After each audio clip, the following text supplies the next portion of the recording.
اعوذ باللہ من الشیطان الرجیم بسم اللہ الرحمن الرحیم۔ نماز فجر کے بعد جو یہ تسبیح پڑھنے کی بات کی جاتی ہے، جو انسان کی تقدیر بدلنے میں، رزق میں برکت دینے، بیماری سے صحت دینے اور حاجات پوری کرنے کے حوالے سے معروف ہیں، وہ تسبیح یہ ہیں۔ جو شخص یہ تسبیح پڑھتا ہے، اللہ تعالیٰ اس کے لیے رزق کے دروازے کھول دیتے ہیں۔ یہ تسبیح انسان کے مالی مسائل کو حل کر دیتی ہے اور اس کی تقدیر میں تبدیلی لاتی ہے۔ یہ تسبیح بیماریوں کے لیے بھی بہت فائدہ مند ہے۔ یہ تسبیح پڑھنے سے اللہ کی رحمت اور شفا کی خاص بارش ہوتی ہے۔ جو بیمار ہوتے ہیں، اس کو اللہ کی طرف سے صحت ملنے کے امکانات بڑھ جاتے ہیں۔ یہ تسبیح حاجات کی تکمیل اور مشکلات کے حل کے لیے بہت ہی میسر ہے۔ جو شخص اپنی ضروریات اور حاجت کے لیے تسبیح پڑھتا ہے، اللہ اسے وہ چیز عطا کرتے ہیں جس کی وہ دعا کرتا ہے۔ اس تسبیح کو پڑھتے وقت دل سے اللہ کی رضا کی امید رکھیں اور اس سے اپنی حاجات اور مشکلات کے حل کے لیے دعائیں کریں۔ تسبیح پڑھنے کے دوران آپ اللہ سے اپنی مخصوص حاجات، رزق، صحت یا کسی بھی مشکل کے حل کے لیے دعا کر سکتے ہیں، جیسے اللہ میرے لیے رزق کے دروازے کھول دے، اے اللہ میری بیماری کو شفا دے، اے اللہ میری حاجت پوری کر دے۔ محترم ناظرین، آج میں جو یہ وظیفہ آپ کی خدمت میں لے کر حاضر ہوا ہوں، یہ وظیفہ ہماری ایک بہن نے ہمیں تحفۃً پیش کیا ہے۔ ان کا یہ کہنا تھا کہ یہ جو عمل ہے میں نے صرف 2 دن کیا اور مجھے 50 لاکھ کی ضرورت تھی، اور صرف 2 دن میں نے یہ وظیفہ کیا اور اللہ پاک کے غیبی خزانوں سے پیسوں کا جو انتظام تھا وہ ہو گیا۔ اور میں بہت ہی زیادہ حیران ہوئی اللہ پاک کے اس کرشمے سے کہ اللہ پاک نے کس طرح سے میری مدد کی۔ تو میں آج یہ جو وظیفہ ہے آپ کے ساتھ شیئر کر رہی ہوں کہ جو وظیفہ ہے آپ دوسرے جو بہن بھائی ہیں ان تک بھی آپ شیئر کریں، تاکہ وہ بھی اپنی پریشانی میں یہ وظیفہ کریں۔ اور اگر ان کی مالی حالات ٹھیک نہیں ہیں، یا گھر میں غربت تنگ دستی ہے، یا گھر میں اتنے فاقے ہیں، یا کچھ میرے ایسے بہن بھائی ہیں جو بے روزگار ہیں، ان کو اچھا روزگار نہیں مل رہا ہے، یا ان کے گھر میں ہر وقت پیسوں کی کمی کی وجہ سے لڑائی جھگڑا رہتا ہے، تو وہ یہ عمل کر لیں۔ انشاءاللہ بہت جلد اللہ پاک اپنے غیبی خزانوں سے ان کے گھر میں رزق کی برسات کر دیں گے اور رزق کے جو بند دروازے ہیں وہ کھول دیں گے۔ محترم ناظرین، اللہ تعالیٰ نے انسان کو اس دار فانی میں بھیج کر زندگی کے طور طریقے سکھا دیے ہیں، تاکہ وہ اپنی زندگی کو اور ضروریات زندگی کو انتہائی احسن انداز میں پورا کرے۔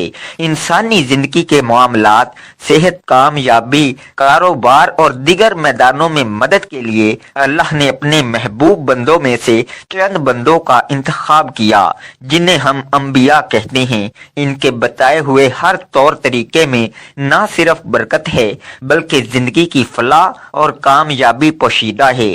انسان کسی بھی میدان میں کامیابی حاصل کرنا چاہتا ہے تو اسے سیرت النبی صلی اللہ علیہ وآلہ وسلم پر عمل پیرا ہونا ہوگا۔ اسلامی تعلیمات میں زندگی اور گھر کے سکون کے لیے چند حصول بتائے گئے ہیں۔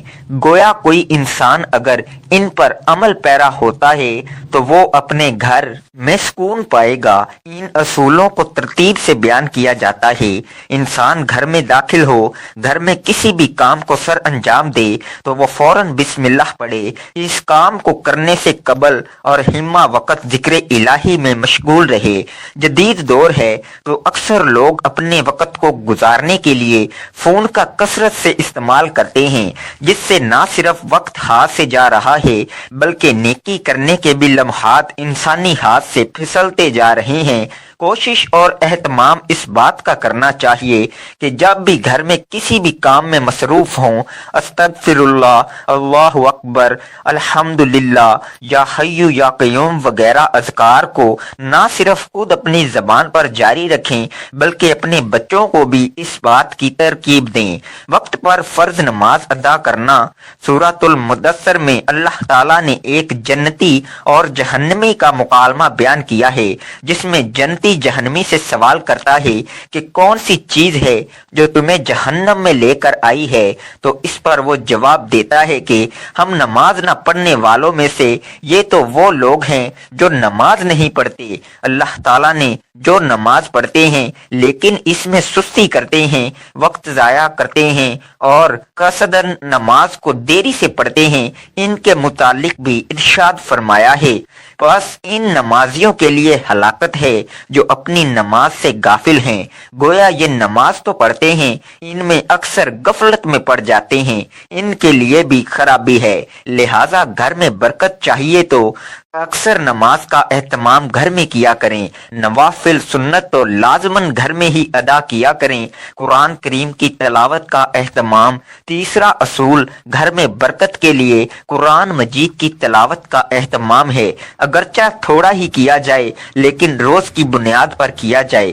آپ چاہے ایک صفحہ تلاوت کریں لیکن تلاوت روز کی بنیاد پر ہو سکے تو اپنے بچوں کو ایک صفحہ روزانہ تلاوت کا سنائیں تاکہ ان میں قرآن مجید کی تلاوت کا شوق پیدا ہو۔ قرآن مجید کی کوئی بھی صورت تلاوت کریں گھر میں برکت کا ہی باعث بنتی ہے۔ جناب رسالت مآب صلی اللہ علیہ وآلہ وسلم نے فرمایا، حضرت ابو ہریرہ رضی اللہ عنہ سے روایت ہے کہ رسول اللہ صلی اللہ علیہ وآلہ وسلم نے فرمایا، اپنے گھروں کو قبرستان نہ بناؤ، یقیناً شیطان اس گھر سے دور بھاگتا ہے جہاں سورہ بقرہ پڑھی جاتی ہے، یعنی گھروں میں نماز اور تلاوت قرآن کا اہتمام کیا کرو۔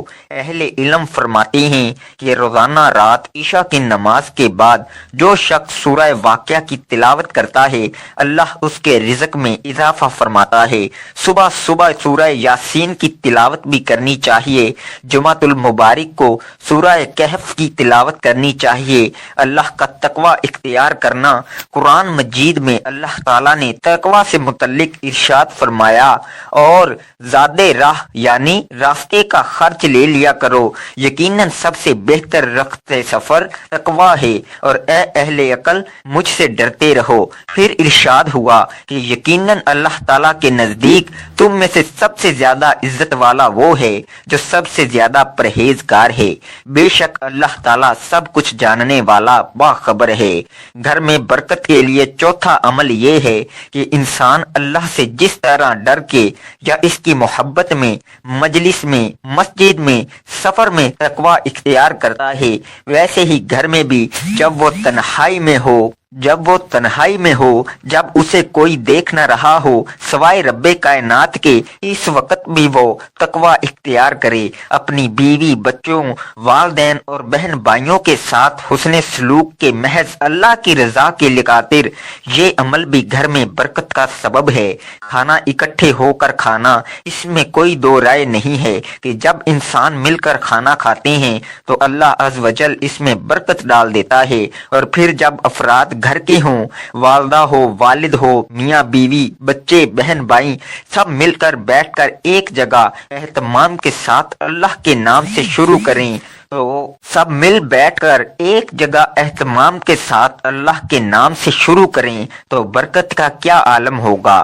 جدید دور میں یہ روایت ختم ہوتی جا رہی ہے۔ اب اگر کوئی اپنے کمرے میں بیٹھا ہے تو وہ وہاں ہی کھانا کھائے گا، اگر کوئی اسٹڈی روم میں ہے تو وہاں پر ہی کھانے کا اہتمام کرے گا۔ والدین الگ بیٹھ کر کھا رہے ہوتے ہیں، ایسا کرنا برکت کو ختم کرنے کے مترادف ہے۔ جناب رسالت مآب صلی اللہ علیہ وآلہ وسلم نے فرمایا، اللہ تعالیٰ کے ہاں سب سے پیارا کھانا وہ ہے جس پر ہاتھوں کی کثرت ہو، یعنی جہاں لوگ زیادہ ہوں۔ آگے آپ نے ارشاد فرمایا، صحابہ نے عرض کیا، یا رسول اللہ صلی اللہ علیہ وآلہ وسلم، ہم کھاتے ہیں مگر سیر نہیں ہوتے، تو فرمایا شاید تم الگ الگ ہو کر کھاتے ہو۔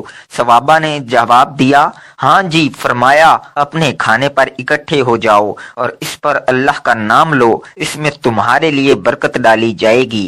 رزق کی تلاش میں صبح جلدی نکلنا، اللہ تعالیٰ نے رزق کی تقسیم کے اوقات کار مقرر تو نہیں کیے، لیکن اسلامی تعلیمات سے معلوم ہوتا ہے کہ چند ایسے اوقات کار ہیں جن میں اگر انسان رزق حلال کی تلاش میں نکلے تو اسے نہ صرف رزق ملتا ہے بلکہ اس کے رزق میں اللہ برکت بھی ڈالتا ہے۔ ہماری تہذیب و ثقافت کا یہ حصہ رہا ہے کہ ہمارے بڑے صبح جلد اٹھ جاتے تھے، فجر کی نماز ادا کرنے کے بعد تلاوت قرآن کرتے اور پھر رزق حلال کی تلاش میں نکل پڑتے تھے، یہاں تک کہ وہ شام کو واپس لوٹ آتے تھے اور عشاء کی نماز کے بعد سو جاتے تھے۔ یہ ایسا وقت ہے رزق حلال کے لیے جس میں نہ صرف انسان زیادہ سے زیادہ اللہ کا فضل سمیٹ سکتا ہے بلکہ اس میں برکت بھی حاصل کرتا ہے، لیکن عصر حاضر میں تمام اوقات کار بدل چکے ہیں۔ لوگ اب فجر کے وقت سوتے ہیں اور رات ساری جاگتے ہیں۔ ہم یہ دیکھ سکتے ہیں کہ ان کے گھروں میں 4 سے 5 افراد کمانے والے ہیں لیکن پھر بھی برکت نہیں، جبکہ ہمارے اجداد میں محض ایک شخص کمانے والا ہوتا تھا اور پورے گھر کو ایک ہی فرد کافی رہتا تھا۔ لہٰذا اگر آج ہم چاہتے ہیں کہ ہمارے گھروں میں اور رزق میں برکت ہو تو صبح جلدی اٹھنے کی عادت ڈالیں اور رات جلدی سونے کی عادت ڈالیں۔ اللہ پر توکل کرنا جیسا اس کا حق ہے۔ جو کوئی اللہ پر توکل کرتا ہے تو اللہ اس کے جملہ امور کا کفیل ہو جاتا ہے۔ بے شک اللہ بہت غالب، بڑی حکمت والا۔ انسان کا کام محض کوشش کرنا ہے، نتائج اس کے ہیں، ہاتھ میں نہیں ہیں۔ وہ دن رات کوشش کرے اور اللہ پر توکل کرے۔ اگر انسان کے ہاتھ میں سب کچھ دے دیا جائے تو عین ممکن ہے یہ دنیا ایک ہی دن میں ختم ہو جائے۔ گھر ہو، نوکری ہو، کاروبار ہو، غرض کسی بھی میدان میں انسان کو اللہ پر توکل کرنا چاہیے۔ اپنے بچوں کی اور بچیوں کی تربیت اچھے سے کرے اور پھر اللہ پر بھروسہ کرے، ایک دن ضرور اللہ اس کے بچوں کو اعلیٰ مقام پر فائز کرے گا۔ خرید و فروخت میں ایمانداری کا ثبوت دینا گھروں سے برکت کا اٹھ جانے کا ایک بہت بڑا سبب یہ بھی ہے کہ ہمارے گھر کے سربراہان جب کمانے کی غرض سے باہر جاتے ہیں تو خرید و فروخت میں جھوٹ کا سہارا لیتے ہیں، اپنے ناقص مال کو بیچنے کی غرض کے شاید یہ اچھے داموں فروخت ہو جائے، وہ نقص کو چھپا لیتے ہیں۔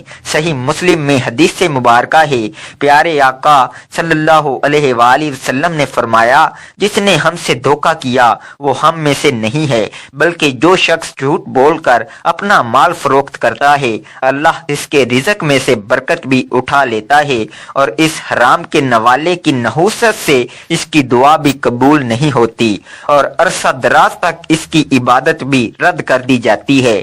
جو اپنے بچوں کو حرام کا نوالا کھلاتا ہے اولاد کبھی بھی اس کی فرما بردار نہیں بنتی۔ مالی صدقہ کرنا، امام راغب اصفہانی لکھتے ہیں، صدقہ وہ مال ہے جس کا ادا کرنا واجب نہ ہو بلکہ خیرات دینے والا اس سے قرب الہی کا قصد کرے۔ اللہ کی راہ میں مال خرچ کرنے کی اہمیت کے حوالے سے اللہ تعالیٰ نے ارشاد فرمایا، اور جو لوگ اپنے مال اللہ کی رضا حاصل کرنے اور اپنے آپ کو ایمان و طاعت پر مضبوط کرنے کے لیے خرچ کرتے ہیں، ان کی مثال ایک ایسے باغ کی سی ہے جو اونچی سطح پر ہو، اس پر زوردار بارش ہو تو وہ 2 گنا پھل لائے، اور اگر اسے زوردار بارش نہ ملے تو اسے شبنم یا ہلکی سی فوار بھی کافی ہو، اور اللہ تمہارے اعمال کو خوب دیکھنے والا ہے۔ صدقہ نہ صرف بلاؤں کو ٹالتا ہے بلکہ انسان کے چھوٹے موٹے گناہوں کو بھی کھا جاتا ہے اور اللہ کے غضب کو بھی ٹھنڈا کرتا ہے۔ حضرت انس بن مالک رضی اللہ عنہ روایت کرتے ہیں کہ حضور نبی اکرم صلی اللہ علیہ وآلہ وسلم نے فرمایا، بے شک صدقہ اللہ تعالیٰ کے غصہ کو ٹھنڈا کرتا ہے اور بری موت سے بچاتا ہے۔ جب انسان صدقہ کرتا ہے تو اس کے گھر سے بلائیں رفع ہو جاتی ہیں اور برکت آ جاتی ہے۔ لہٰذا ہر فرد اپنے گھر میں چاہے وہ کچھ ہی رقم کیوں نہ ہو صدقہ ضرور کرے۔ صلہ رحمی یعنی رشتہ داروں کی خیالداری گھروں سے برکت کے اٹھ جانے کی ایک وجہ رشتہ داروں سے لا تعلقی اور دوری بھی ہے۔ ہمارے ہاں اب لوگ اس طرح اپنے رشتہ داروں کو گھروں میں مدعو نہیں کرتے جس طرح قدیم ادوار میں ہوتا آیا ہے۔ جدید دور میں ہر شخص اپنی ایک الگ حیثیت چاہتا ہے اور رشتہ داروں کے ساتھ رہنے سے گریز کرتا ہے، جبکہ رسالت مآب صلی اللہ علیہ وآلہ وسلم نے فرمایا، میدان محشر میں رحم جو رشتہ داری کی بنیاد ہے، عرش خداوندی پکڑ کر یہ کہے گا کہ جس نے مجھے دنیا میں جوڑے رکھا آج اللہ تعالیٰ بھی اسے جوڑے گا، یعنی اس کے ساتھ انعام و کرم کا معاملہ ہوگا، اور جس نے مجھے دنیا میں کاٹا آج اللہ تعالیٰ بھی اسے کاٹ کر رکھ دے گا، یعنی اس کو عذاب ہوگا۔ ایک اور مقام پر ارشاد فرمایا، ترجمہ حضرت انس رضی اللہ عنہ فرماتے ہیں کہ رسول کریم صلی اللہ علیہ وآلہ وسلم نے فرمایا، جو شخص چاہتا ہے کہ اس کے رزق میں وسط و فراخی اور اس کی اجل میں تاخیر کی جائے، یعنی اس کی عمر دراز ہو، تو اس کو چاہیے کہ وہ رشتہ داروں کے ساتھ حسن سلوک اور احسان کرے، اللہ کی بہت زیادہ شکر گزاری اور تعریف کرنا، ہر وقت اللہ کا شکر ادا کرنا۔ شکر محض زبان سے ہی نہیں ادا کیا جا سکتا بلکہ اپنے افعال سے بھی شکر ادا کرنا چاہیے، نماز کے ذریعے، صدقہ و خیرات کے ذریعے، اور اسی طرح والدین کے ساتھ حسن سلوک۔ یہ تمام چیزیں اللہ کے شکر میں آتی ہیں، اور ایسا بھی نہیں ہے کہ یہ عادت ہر ایک میں موجود ہو، بلکہ یہ اللہ کی نعمت ہے، وہ جسے چاہے عطا فرما دے۔ جناب رسالت مآب صلی اللہ علیہ وآلہ وسلم نے فرمایا کہ خوش نصیب ہے وہ شخص جسے ذکر کرنے والی زبان اور شکر کرنے والا دل دیا گیا ہے۔ ارشاد ہے، حضرت سیدنا ابن عباس رضی اللہ عنہ سے روایت ہے کہ حسن اخلاق کے پیکر نبیوں کے تاجدار صلی اللہ علیہ وآلہ وسلم نے ارشاد فرمایا، جسے چار چیزیں مل گئیں اسے دنیا و آخرت کی بھلائی مل گئی۔ نمبر 1 شکر کرنے والا دل، نمبر 2 ذکر کرنے والی زبان، نمبر 3 آزمائش پر صبر کرنے والا بدن، اور نمبر 4 اپنے آپ اور شوہر کے مال میں خیانت نہ کرنے والی بیوی۔ مستقل استغفار کا اہتمام کرنا۔ آخری عمل جو گھر میں برکت کا سبب ہے وہ مستقل مزاجی کے ساتھ استغفار، توبہ اور ذکر کا اہتمام کرنا ہے۔ انسان جتنا ذکر کرتا ہے، جتنی استغفار کرتا ہے، اس کو ہی اتنا فائدہ ملتا ہے۔ گھر میں تو برکت ہوتی ہی ہے، ساتھ ساتھ اس کے اعمال میں بھی اضافہ ہوتا ہے۔ جو انسان ایسے عمل میں مستقل مزاجی اختیار کرتا ہے تو اسے دیکھ کر اس کے گھر والے بھی اس خوبصورت عمل میں شامل ہو جاتے ہیں، اور اللہ اپنی نعمتوں کے انبار لگا دیتا ہے۔ دعا ہے اللہ تعالی ہم سب کو ان اصولوں پر چلنے کی توفیق عطا فرمائے، آمین۔ ناظرین، آج میں جو وظیفہ آپ کے ساتھ شیئر کر رہا ہوں یہ ہماری بہن کا بتایا ہوا وظیفہ جنہوں نے ہمارے ساتھ شیئر کیا۔ یہ نماز فجر کے بعد اللہ تعالیٰ کے بابرکت نام اور قرآن مجید کی ایک چھوٹی سی آیت کا وظیفہ ہے۔ یہ مجرب عمل جس میری بہن نے اور بھائی نے کیا ہے، انہوں نے 100% گارنٹی کے ساتھ کامیابی حاصل کی ہے۔ تو اس عمل کو آپ اللہ پاک کی ذات پر کامل یقین رکھ کر کر لیجئے، انشاءاللہ آپ اس عمل سے بہت ہی زیادہ فیض یاب ہوں گے۔ ناظرین، اس وظیفے کو شروع کرنے سے پہلے، اس ویڈیو کو آگے بڑھانے سے پہلے میں آپ سے گزارش کروں گا کہ آپ میرے ساتھ مل کر ایک مرتبہ درود ابراہیمی کو پڑھ لیجئے، تاکہ جو میں آج آپ کو یہ عمل بتانے لگا ہوں اس کو پڑھنے سے اللہ پاک اپنے پیارے حبیب حضور پاک صلی اللہ علیہ وآلہ وسلم کے صدقہ ہمیں اس میں 100% کامیابی عطا کرے۔ اللہم صلی علی محمد وعلی آل محمد کما صلیت علی ابراہیم وعلی آل ابراہیم انک حمید مجید۔ اللہم بارک علی محمد وعلی آل محمد کما بارکت علی ابراہیم وعلی آل ابراہیم انک حمید مجید۔ وظیفہ بتانے سے پہلے میں آپ سے یہ درخواست کرتا ہوں کہ اگر آپ چاہتے ہیں کہ ہمارے وظائف کر کے آپ کو 100% کامیابی ملے تو جو بھی وظیفہ کریں گے، جو بھی عمل کریں گے، اس کو شروع کرنے سے پہلے اور دعا مانگنے سے پہلے درود پاک لازمی پڑھ لیا کریں، کیونکہ درود پاک پڑھنے کی بدولت سے اللہ پاک کی بارگاہ میں مانگی ہماری ہر دعا قبول ہوتی ہے اور کوئی دعا رد نہیں ہوتی۔ اللہ پاک ہماری دعاؤں کو قبول فرماتے ہیں، تو درود پاک لازمی پڑھ لیا کریں، اور ساتھ جو بھی وظیفہ کر رہے ہیں، جو بھی عمل کر رہے ہیں، وہ کرتے دوران آپ کا پورا دھیان وظیفے کی طرف ہونا چاہیے۔ اللہ پاک کی ذات پر کامل یقین رکھ کر آپ وظیفہ کریں، اور جب بھی وظیفہ کریں جس مقصد کے لیے آپ وظیفہ کر رہے ہوں، تو آپ کا مقصد جو ہے، آپ کی جو پریشانی ہے، جو آپ کی دلی مراد ہے، اس کا تصور ذہن میں رکھ کر آپ عمل کریں۔ انشاءاللہ پھر آپ جب یہ عمل کریں گے، آپ کو وہ عمل کر کے 100% کامیابی ملے گی۔ اور ساتھ 5 وقت کی جو نماز ہے، اس کو پابندی کے ساتھ پڑھیں۔ ناظرین، آپ وظیفے کی طرف چلتے ہیں۔ جو وظیفہ ہے وہ میں آپ کو بتا دیتا ہوں۔ آپ نے وظیفہ کیا کرنا ہے؟ جو وظیفہ ہمیں ہماری بہن نے بتایا کہ آپ نے یہ عمل روزانہ فجر کی نماز پڑھنے کے بعد جائے نماز پر ہی بیٹھ کر قبلہ کی طرف منہ کر کے آپ کی جو پریشانی ہے، جو آپ کا مسئلہ ہے، اس کا تصور ذہن میں رکھ کر آپ نے سب سے پہلے درود پاک پڑھنا ہے۔ درود پاک پڑھنے کے بعد آپ نے اللہ تعالیٰ کا بابرکت نام یا باسطو یا فتاحو یا باسطو یا فتاحو یا باسطو یا فتاحو 313 مرتبہ پڑھنا ہے۔ اس کے بعد آپ نے قرآن پاک کی ایک چھوٹی سی آیت حسبنا اللہ و نعم الوکیل، حسبنا اللہ و نعم الوکیل صرف اور صرف 33 مرتبہ پڑھنی ہے۔ اس کے بعد آپ نے پھر درود پاک پڑھنا ہے جو شروع میں پڑھا ہے۔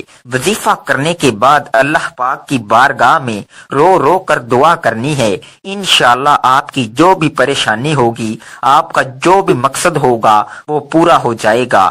آپ کی ہر دلی مراد پوری ہو جائے گی۔ اس وظیفے کو خود بھی کیجئے اور صدقہ جاریہ سمجھ کر اس کو دوسرے مسلمان بہن بھائیوں سے بھی لازمی شیئر کیجئے، تاکہ وہ بھی اس عمل کو کریں اور فیض یاب ہو جائیں۔ اب میرے ساتھ دعا کر لیں۔ اے اللہ رب العزت، اے ساری کائنات کے شہنشاہ، اے ساری مخلوق کے پالنے والے، اے زندگی موت کا فیصلہ کرنے والے، اے آسمانوں اور زمینوں کے مالک، اے پہاڑوں اور سمندروں کے مالک، اے انسانوں اور جناتوں کے معبود، اے عرش اعظم کے مالک، اے فرشتوں کے معبود، اے عزت اور ذلت کے مالک، اے بیماروں کو شفا دینے والے، اے بادشاہوں کے بادشاہ، اے اللہ، ہم تیرے گناہ گار بندے ہیں، تیرے خطا کار بندے ہیں۔ ہمارے گناہوں کو معاف فرما، ہماری خطاؤں کو معاف فرما۔ اے اللہ، ہم اپنے اگلے پچھلے صغیرہ کبیرہ سبھی گناہوں، خطاؤں اور نافرمانیوں کی معافی مانگتے ہیں۔ اے اللہ رب العزت، ہم اپنے گناہوں سے توبہ کرتے ہیں، ہماری توبہ قبول فرما۔ اے اللہ، ہم گناہ گار ہیں، سیاہ کار ہیں، بدکار ہیں، تیرے احکام کے نافرمان ہیں، ناشکرے ہیں، لیکن میرے معبود تیرے نام لیوا بندے ہیں، تیری توحید کی گواہی دیتے ہیں۔ تیرے سوا کوئی عبادت کے لائق نہیں ہے، تیرے سوا کوئی بندگی کے لائق نہیں ہے، تیرے سوا کوئی تعریف کے لائق نہیں ہے۔ ہمارے معبود، ہمارے گناہ تیری رحمت سے بڑے نہیں ہیں، تو اپنی رحمت سے ہمارے گناہ معاف کر دے۔ اے اللہ پاک، ہمیں گمراہی کے راستے سے ہٹا کر صراط مستقیم کے راستے پہ چلنے والا بنا دے۔ اے اللہ، ایسی نماز پڑھنے کی توفیق عطا کر جس نماز سے تو راضی ہو جائے۔ زندگی میں ایسے نیک اعمال کرنے کی توفیق عطا کر جن اعمالوں سے تو راضی ہو جائے۔ ہمیں ایسی زندگی گزارنے کی توفیق عطا کر جس زندگی سے تو راضی ہو جائے۔ ایمان پہ زندہ رکھ اور ایمان پہ ہی موت عطا فرما۔ اے اللہ، ہمیں تیرے احکام کی فرما برداری کرنے والا بنا، اور تیرے پیارے حبیب جناب محمد رسول صلی اللہ علیہ وآلہ وسلم کے نیک اور پاکیزہ آداب کو اپنانے والا بنا دے۔ اے اللہ، ہماری پریشانیوں کو دور کر دے۔ اے اللہ، جو بیمار ہیں انہیں شفائے کاملہ عطا فرما۔ اے اللہ جو بے اولاد ہیں انہیں اپنے خزانوں میں سے نیک اور صالح اولاد عطا فرما۔ اے اللہ جن کے جو کام رکے ہوئے ہیں وہ پورے کر دے۔ اے اللہ بچھڑے ہوں کو ملا دے۔ اے اللہ شادی شدہ جوڑوں میں محبت اور خلوص پیدا کر دے اور ان کی زندگیوں میں برکت ڈال دے۔ اے اللہ تمام لڑکے اور لڑکیوں کے نصیب اچھے کر دے۔ اے اللہ جو قرض کے بوجھ تلے دبے ہوئے ہیں ان کا قرض جلد سے جلد ادا کروا دے۔ اے رب العزت شیطان سے ہماری حفاظت فرما۔ اے اللہ حلال رزق کمانے کی توفیق عطا فرما۔ دوستو اپنے رزق میں برکت، وسعت اور کشادگی کے لیے اللہ تعالیٰ کے 99 ناموں میں سے ایک نام ضرور لکھیں۔ جزاک اللہ۔ اپنا خیال رکھیے گا اور دعاؤں میں یاد رکھیے گا۔ شکریہ۔